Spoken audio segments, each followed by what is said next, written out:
Responsible use of antibiotics. A factor highly critical for the success of treatment is that the selected antibiotic actually is able to reach the site of inflammation within the body. Some antibiotics are unable to cross the blood-brain barrier and are therefore unsuitable for brain infections. Other antibiotics are water-soluble only and are unable to permeate cells, which is critical for the treatment of intracellular infections.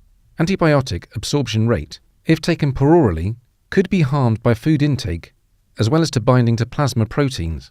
Dosing and duration of the antibiotic treatment should be adjusted to minimize the potential adverse reactions, while definitely curing the infection. In some infections, a single dose of antibiotic is required, while in others, 7 to 10 days regimens are common. Treatment of tuberculosis, for example, can take multiple months. A physician prescribes an antibiotic through the knowledge of guidelines, experience, and knowing the patient. A patient is required to follow the prescription and take the therapy regularly. Patient compliance is higher in antibiotics that require a single daily dose, in short regimens, and if the patient has trust in the physician. It is also suggested that, in the case of having two equally efficient antibiotics, a physician should opt for the cheaper one. When prescribing antimicrobial antibiotics to children, the physician must keep in mind to adjust the dose to a much smaller body volume, with immature excretion pathways.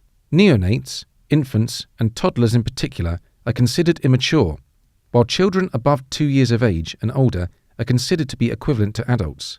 Non-breastfed children without acquired immunity are considered more susceptible to infections.